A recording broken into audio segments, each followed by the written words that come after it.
सम्माननीय मंच और सम्माननीय सभी इस सभागार में उपस्थित बहनों और भाइयों, सभी का नामोल्लेख मेरे लिए संभव नहीं है, इसलिए क्षमा चाहता हूँ। और श्रीपाद जी ने मुझे प्यार से यहाँ पर बुलाया और जब तक उन्होंने मुझे बुलाया नहीं था तब तक मैं इस बीबीएन के बारे में अनभिज्ञ था, मैं इसके बारे में जानता नहीं था। राष्ट्रीय स्वयंसेवक संघ का जब से स्वयंसेवक बना तब से न किसी को मैंने जात पूछी न खुद की जात बताई। यही भावना रही जिंदगी भर कि मैं एक हिंदू हूँ, बेशक ये हिंदू राष्ट्र है और जब मैं कहता हूँ अभिमान के साथ मैं हिंदू हूँ तो इसका अर्थ कतई नहीं निकलता कि मैं किसी के विरोध में हूँ। जब मैं कहता हूँ ये हिंदू राष्ट्र है तब इसका मतलब ये नहीं निकलता कि ये इसके अंदर रहने वाले कोई असुरक्षित है, लेकिन इस देश को जो असुरक्षित करना चाहते हैं उनको असुरक्षित करना हम सबका कर्तव्य जरूर है। और आज मुझे बहुत अच्छा लगा क्योंकि बचपन से मैं पूजा पाठ में जब बैठता था, पुणे का हूँ और पुणे में नारायणपेट जो स्थान है वहाँ पर जन्म हुआ है और एक नूतन मराठी विद्यालय करके एक विद्यालय है जिसको 141 वर्ष पूरे हो गए। 141 ईयर ओल्ड नूतन मराठी विद्यालय Shikshan Prasarak Mandali, and I am proud that I am a नुमवीय, that is I am a student of that school. और मुझे इसमें कोई हिचकिचाहट नहीं है बताने की मैं चित्पावन ब्राह्मण हूँ, क्योंकि हम कोई भी चीज़ जब अभिमान के साथ बताते हैं इसका अर्थ ये नहीं होता है कि हम किसी दूसरे को नीचा समझते हैं। इसलिए ये कोई इन्फीरियोरिटी कॉम्प्लेक्स रखने का कोई विषय ही नहीं है। हम कहते हैं स्वातंत्रवीर सावरकर, मतलब विक्रम संपत ने जो 2 खंड लिखे हैं सावरकर जी के ऊपर, उसमें एक्सक्लूसिव एक चैप्टर या 1-2 पेजेस उन्होंने चित्पावन ब्राह्मण क्या होते उसके ऊपर लिखा हुआ है और उनका पूरा वर्णन किया हुआ है। लेकिन सावरकर जी ने कभी ब्राह्मणत्व दिखाकर अपना काम नहीं किया। सावरकर जी ने सारे देश को जगाने का काम किया। सावरकर जी ने हिंदुत्व की व्याख्या की। सावरकर जी ने ये एस्टैब्लिश किया कि 1857 में जो हुआ था वो स्वातंत्र संग्राम था, वो विद्रोह नहीं था। और आज भी जो जो इस देश के खिलाफ है, जो जो इस देश को तोड़ना चाहते हैं, उनके रात की नींद हराम करने वाला अगर कोई महापुरुष है तो वो अकेला स्वातंत्रवीर सावरकर है। न जाने कितने डिबेट्स, न जाने कितने आरोप, क्या आवश्यकता है राहुल गांधी को बार बार कोशिश करने की, बेइज्जत करने की। सूर्य पर थूकने वाले को सूर्य को कुछ बिगाड़ नहीं सकता है, गंदा उसी का शरीर होता है। चाहे लोकमान्य बाल गंगाधर तिलक हो, उन्होंने पुणे में रहकर दिल्ली के तख्त को टक्कर दी है। जब लोकमान्य तिलक जी की जन्म शताब्दी हो रही थी तब स्वातंत्रवीर सावरकर जी ने जो भाषण दिया था वो नेट पर एकमात्र उनका भाषण ऑडियो में उपलब्ध है, 1 या 2 भाषण है। उसमें उन्होंने कहा था कि इस लोकमान्य बाल गंगाधर तिलक की शताब्दी को सारे देश ने मनाना चाहिए था, सरकार ने मनाना चाहिए था, लेकिन केंद्र सरकार जो पंडित जवाहरलाल नेहरू की थी उन्होंने उसको नहीं मनाया, उस पैमाने पर नहीं मनाया जिस पैमाने पर मनाया जाना चाहिए था। और उस समय सावरकर जी बताते हैं कि आप पत्र भेजते हो केंद्र सरकार और उसमें सिर्फ उनका उल्लेख बाल गंगाधर तिलक करते हो। अगर इसी तरह से उल्लेख करना है तो यह नियम सभी के लिए लगना चाहिए। अगर सबके लिए आप उस नियम को नहीं लगाओगे तो फिर बाल गंगाधर तिलक नहीं, आपने लोकमान्य तिलक ही कहना चाहिए। तिलक जी ने तो कभी अपना ब्राह्मणत्व दिखाया नहीं, उन्होंने तो सारे देश के लिए स्वाधीनता संग्राम किया। जितने भी उदाहरण आप महान ब्राह्मणों को देखेंगे वो महान तभी बने जब उन्होंने सारे देश का विचार किया और सारे समाज के लिए विचार किया। तो मेरा मुद्दा यह है कि सारे जो ब्राह्मण हैं उन्होंने कभी भी संकुचित विचार नहीं किया है, और संकुचित विचार करने वालों को समाज में बहुत लंबा स्थान मिलता भी नहीं है, कुछ समय के लिए मिलता है। बता रहा था मैं बचपन में पूजाओं में बैठता था तो आपने भी शुरू के भाषण में कहा था, अंग्रेजी में कहा था भले, कि वो एक हमेशा एक गरीब ब्राह्मण होता से स्टार्ट होती है कहानियां जो होती है। और आज मैं बहुत गर्व के साथ देख रहा हूं मेरे सामने कोई भी गरीब ब्राह्मण बैठा हुआ नहीं है।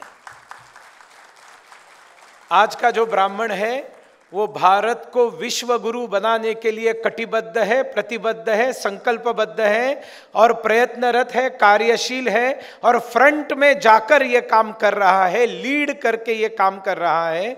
इसका एक सबूत मेरे आंखों के सामने रखा है। आपने इसको संगठित करने का श्रेष्ठतम काम किया है, मैं आपको बधाई देता हूं।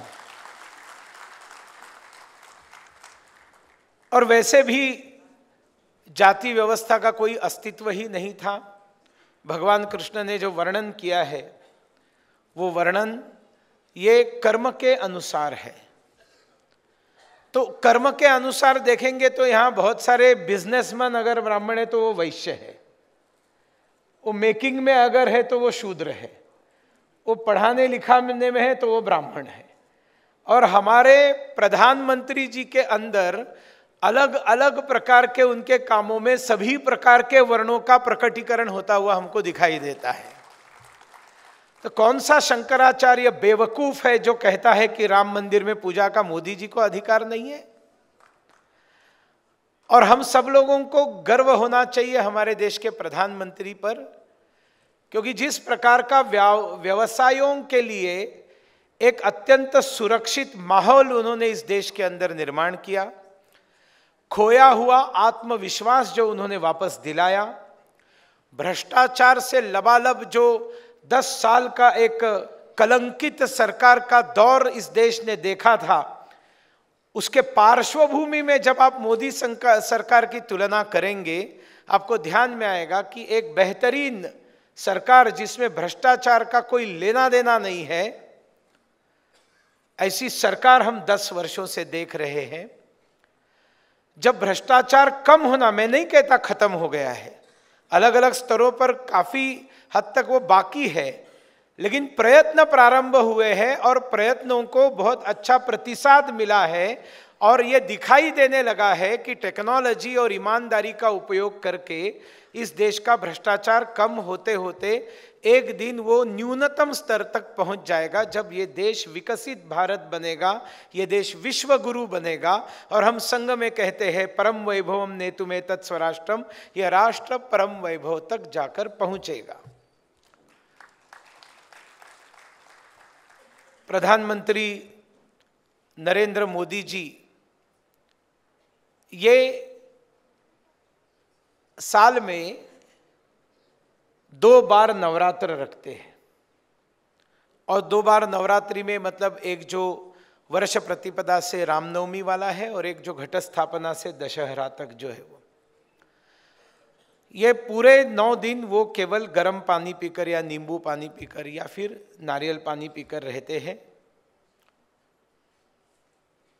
जब पहली बार प्रधानमंत्री बनने के बाद बराक हुसैन ओबामा के यहाँ भोजन करने के लिए उनको व्हाइट हाउस में इनवाइट किया था,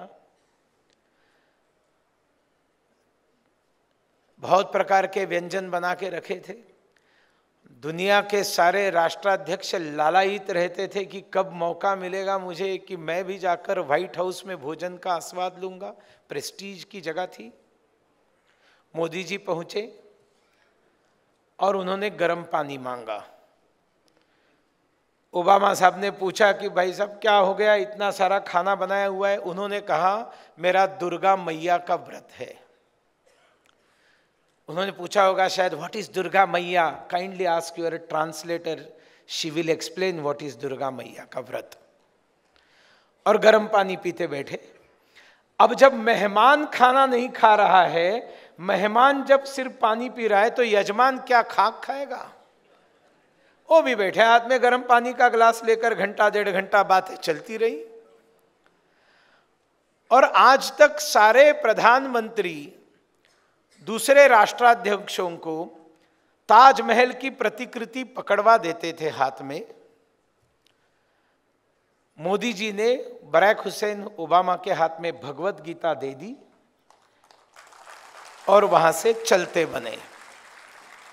तब शायद ओबामा ने कहा होगा, सच कहते हैं हिंदुस्तान वाले, ये आदमी न खुद कुछ खाता है न दूसरे को खाने देता है। स्वदेशी, स्वभाषा, स्वसंस्कार, स्वाभिमान, स्वतंत्रता। 1947 में ये देश आजाद हो गया और 2014 में ये देश स्वतंत्र होना प्रारंभ हो गया। आज ये देश स्वतंत्र होने की तरफ अग्रसर है, अपने तंत्र से चल रहा है।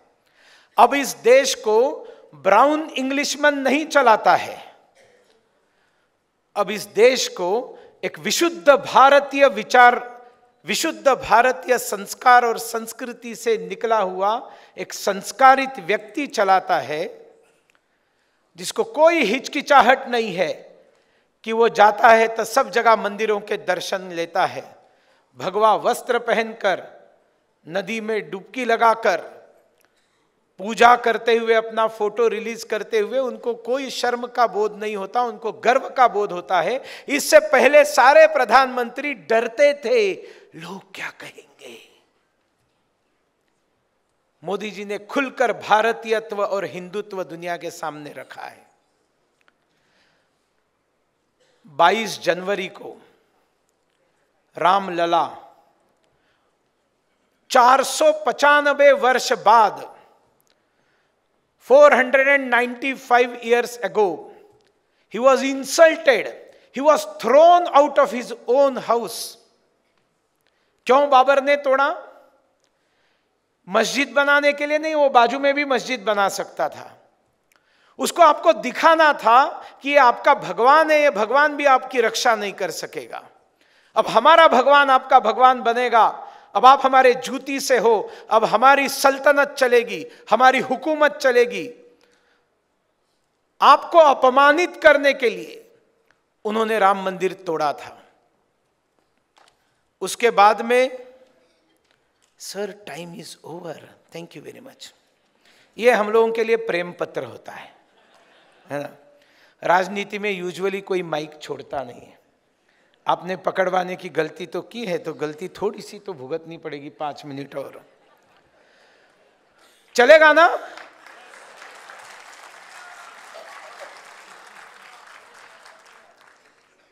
अपमानित कर कर रामलला को बाहर निकाला था, मंदिर तोड़ दिया था और 495 वर्ष संघर्ष चल रहा था। यह कोई विश्व हिंदू परिषद ने प्रारंभ किया हुआ संघर्ष नहीं था।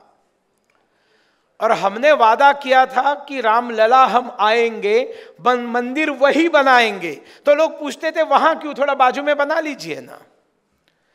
बामियान में बहुत सुंदर गौतम बुद्ध की मूर्ति थी जो तालिबानियों ने 2 घंटे में उड़ा दी, जिसको बनाने में 50 वर्ष लगे होंगे, 2 घंटे में खत्म कर दी। वीडियो रिलीज किया, बुद्धिस्ट देश बहुत नाराज हो गए। उन्होंने कहा उसके दुगने ऊंचाई की हम मूर्ति बनाएंगे। बना भी ली होगी, फायदा क्या है, बूंद से गई वो हौद से आने वाली नहीं है। जहां अपमान हुआ है वहां पर ही जाकर अपमान का परिमार्जन होना चाहिए, प्रक्षालन होना चाहिए, शुद्धिकरण होना चाहिए, वहीं पर स्वाभिमान की पुनर्प्रतिष्ठापना होनी चाहिए। इसलिए मंदिर वही बनाएंगे, ये आग्रह था। जो बहुत सारे उसके अंदर फेजेस थे जो मैं नहीं बताऊंगा। अंतिम फेज था कि कोर्ट का मुकदमा चल रहा था और कोई चाहता ही नहीं था कि वो पूरा हो जाए।